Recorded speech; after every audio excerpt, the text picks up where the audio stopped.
Peloponnesian War, 431–44 BC. War fought between the two leading city-states in ancient Greece, Athens and Sparta.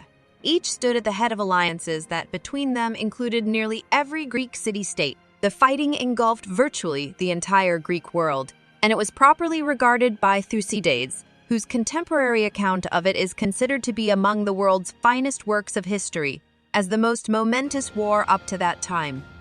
The Athenian alliance was, in fact, an empire that included most of the island and coastal states around the northern and eastern shores of the Aegean Sea. Sparta was leader of an alliance of independent states that included most of the major land powers of the Peloponnese and central Greece, as well as the sea power Corinth. Thus, the Athenians had the stronger navy and the Spartans the stronger army. Further, the Athenians were better prepared financially than their enemies, owing to the large war chest they had amassed from the regular tribute they received from their empire.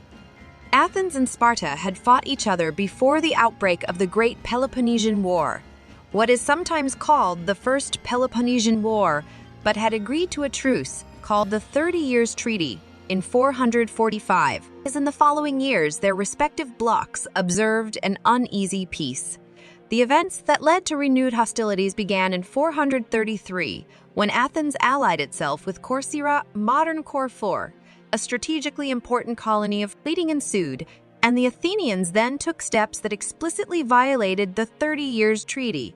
Sparta and its allies accused Athens of aggression and threatened war.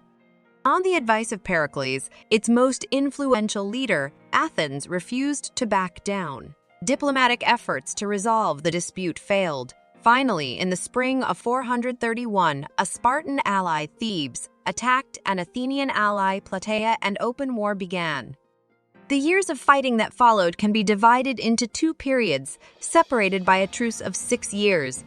The first period lasted 10 years and began with the Spartans, under Archidamus E, leading an army into Attica, the region around Athens. Pericles declined to engage the superior allied forces and instead urged the Athenians to keep to their city and make full use of their naval superiority by harassing their enemies' coasts and shipping. Within a few months, however, Pericles fell victim to a terrible plague that raged through the crowded city, killing a large part of its army as well as many civilians. Thucydides survived an attack of the plague and left a vivid account of its impact on Athenian morale. In the meantime, 434–29, the Spartans attacked Athenian bases in western Greece but were repulsed.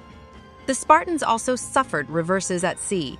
In 428, they tried to aid the island state of Lesbos, a tributary of Athens that was planning to revolt, but the revolt was headed off by the Athenians, who won control of the chief city, urged on by the demagogue Cleon. The Athenians voted to massacre the men of Mytilene and enslave everyone else, but they relented the next day and killed only the leaders of the revolt. Spartan initiatives during the plague years were all unsuccessful except for the capture of the strategic city Plataea in 2007.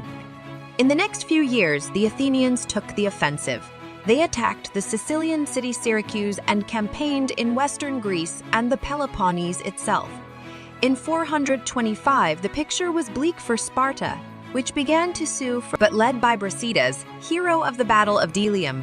A Spartan force gained important successes in Chalcidice in 424, encouraging Athenian subject states to revolt.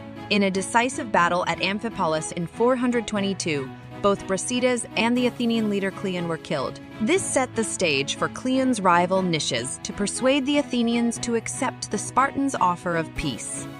The exercise called Peace of Nicias began in 421 and lasted 6 years.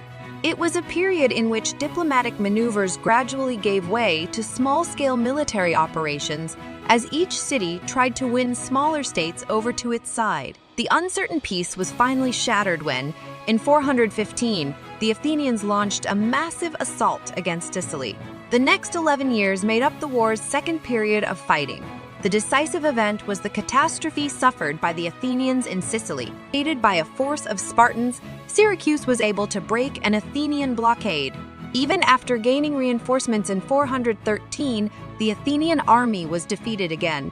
Soon afterward, the navy was also beaten, and the Athenians were utterly destroyed as they tried to retreat. By 411, Athens itself was in political turmoil.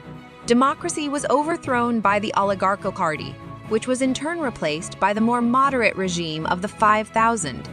At the end of 411, the rebuilt Athenian navy, fresh from several victories, acted to restore democratic rule. However, the democratic leaders refused Spartan peace offerings, and the war continued at sea with the Spartan and Athenian fleets trading costly victories. The end came in 405 when the Athenian navy was destroyed at Aegospotami by the Spartan fleet under Lysander, who had received much aid from the Persians. The next year, starved by an impenetrable blockade, Athens capitulated. Athens' defeat was perhaps the worst casualty in a war that crippled Greek military strength, and thus the most culturally advanced Greek state was brought into final eclipse.